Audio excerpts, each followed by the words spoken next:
தாவேகா தலைவர் சொன்னது என்னன்னாக்கா, எல்லா அரசியல் கணக்கு, கூட்டணி கணக்கு, இந்த அரித்மேட்டிக், மேத்தமேட்டிக், இந்த கால்குலேஷன்ஸ் எல்லாத்தையும் பொய்யாக்கி தாவேகா ஆட்சி அமைக்கும், பெரும்பான்மையோட ஆட்சி அமைக்கும் அப்படின்னு சொன்னார்.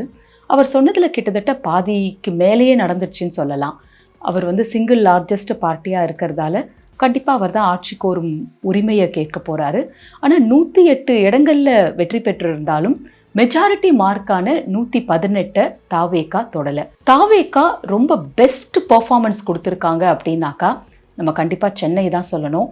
சென்னை திமுகவின் கோட்டையாக இருந்த ஒரு இடம்.